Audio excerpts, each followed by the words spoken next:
Baik, Assalamualaikum warahmatullahi wabarakatuh. Perkenalkan, nama saya Irma Suryati Ramadhani Putri dengan NIM 220111435 dari mata kuliah Metode dan Teknik Observasi sesi J. Sebelumnya saya mengucapkan terima kasih kepada Ibu Feni selaku dosen pengampu saya yaitu pada mata kuliah Metode dan Teknik Observasi. Baiklah, saya akan mempresentasikan hasil pencatatan observasi saya atau guideline pemeriksaan psikologi pada praktikum metode dan teknik observasi. Untuk di halaman pertama yaitu ada identitas subjek saya, bisa dilihat, yaitu subjek saya dengan inisial A, dengan lahir di Padang 11 Juni 2016. Oke.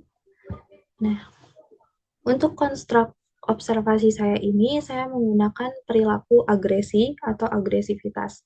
Sedangkan tujuan pemeriksaan saya adalah untuk mengetahui perilaku agresi pada anak usia 7 tahun. Tanggal pemeriksaan saya lakukan selama atau sebanyak 3 kali, yaitu 3 hari dengan tanggal yang berbeda. Yang pertama 3 Desember, yang kedua observasi 11 Desember, dan yang terakhir adalah 13 Desember tahun 2023. Untuk tempat pemeriksaannya sendiri, saya lakukan di rumah subjek, yaitu di Kuranji, tempatnya di Blimbing. Dan mengapa saya bisa melakukan observasi di rumah subjek secara langsung? Ini dikarenakan subjek merupakan anak dari om saya, dan kebetulan rumah saya dengan rumah om saya itu dekat. Jadi saya bisa mengobservasi subjek secara langsung. Untuk tipe pencatatan yang saya gunakan adalah tipe pencatatan observasi checklist.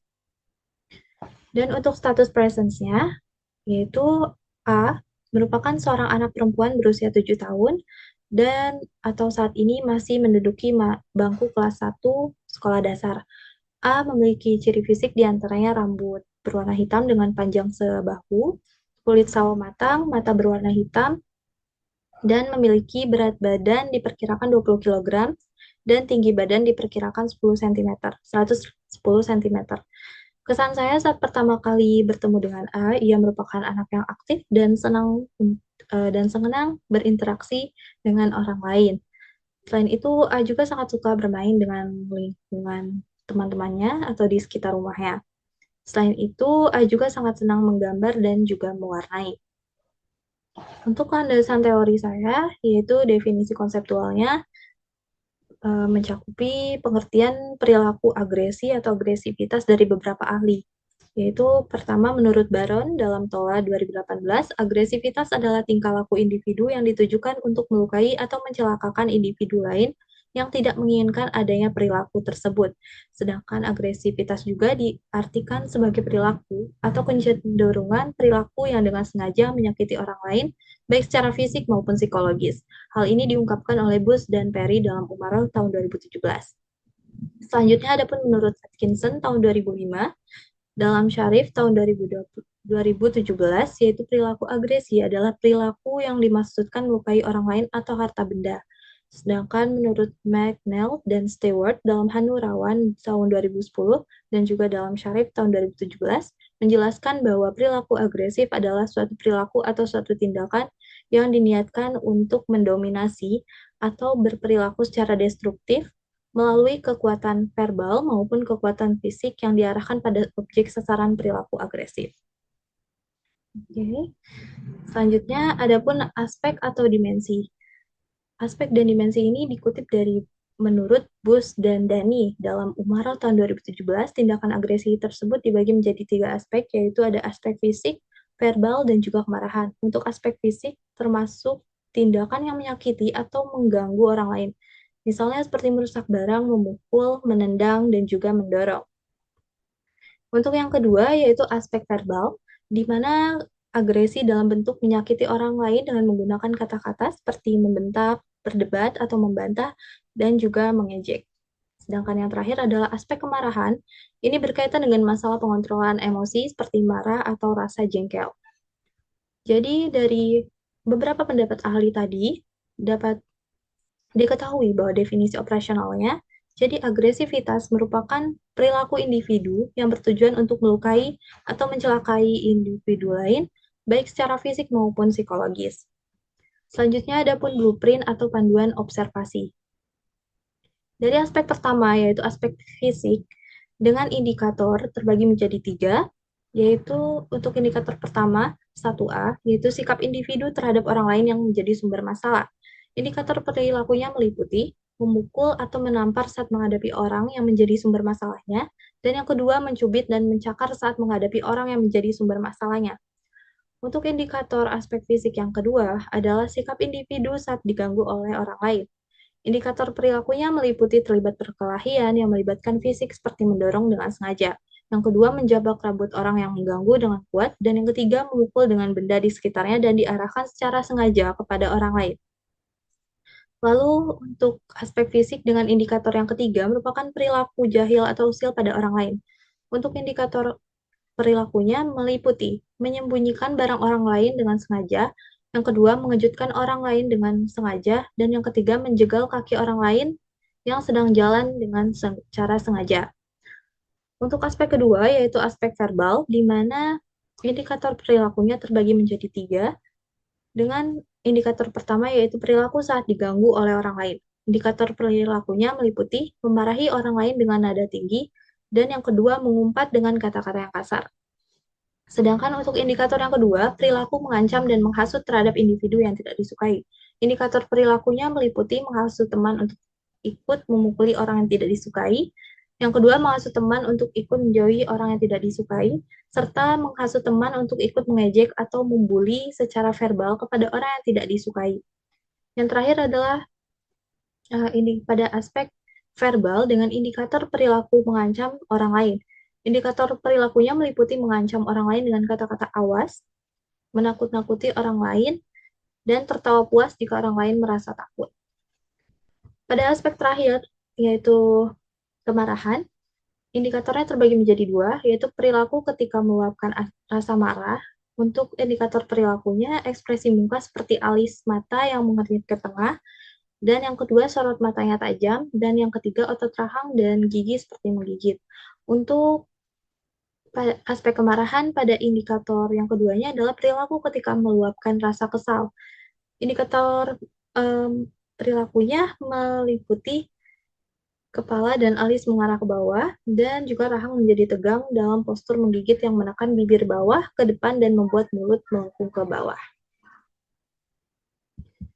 Oke, selanjutnya saya masuk kepada hasil pencatatan yang telah saya lakukan.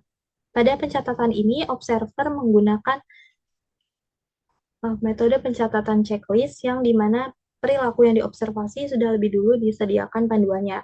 Lalu dianalisis apakah perilaku tersebut muncul atau tidak.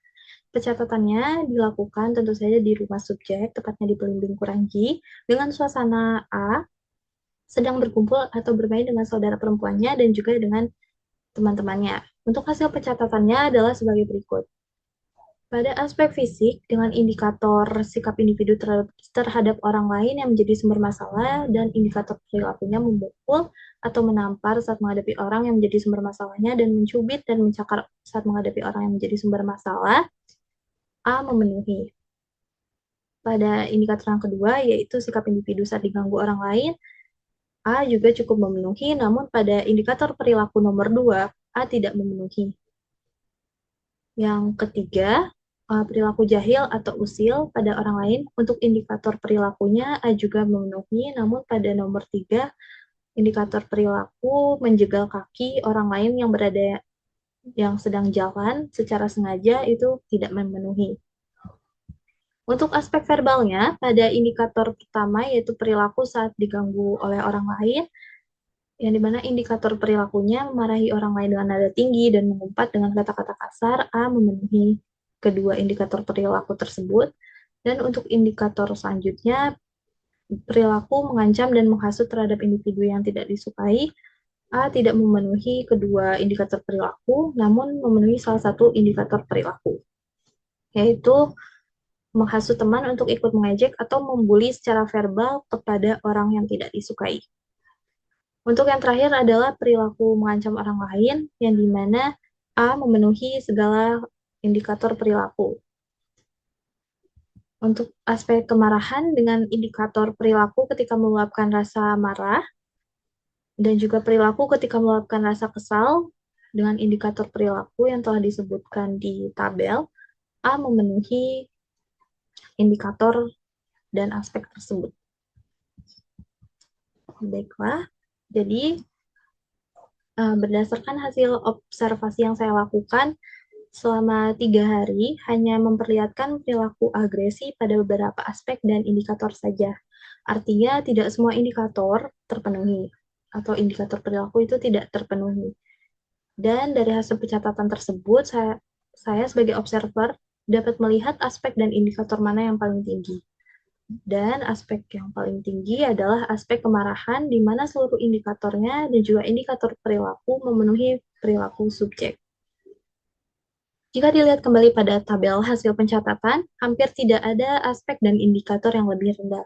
Ini artinya pada indikator perilaku tadi,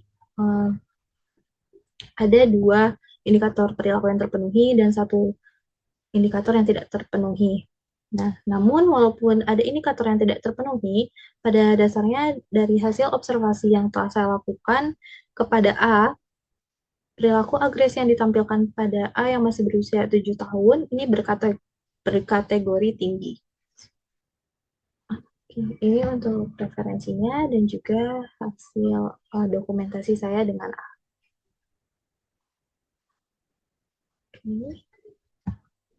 Baiklah, mungkin sekian dari saya. Baiklah, mungkin sekian dari saya. Saya mohon maaf apabila ada kesalahan dalam pemilihan kata dan juga kesalahan dari kata-kata, dan saya mohon maaf bila ada kurangnya laporan praktikum saya, yaitu hasil observasi terhadap anak usia 7 tahun untuk mengetahui perilaku agresinya. Terima kasih Ibu atas kesempatannya, dan semoga saya mendapatkan hasil yang memuaskan, meskipun saya tahu saya masih banyak kurangnya karena saya masih belajar untuk mata kuliah ini. Sebelumnya saya ucapkan terima kasih banyak Ibu atas bimbingannya. Wassalamualaikum warahmatullahi wabarakatuh.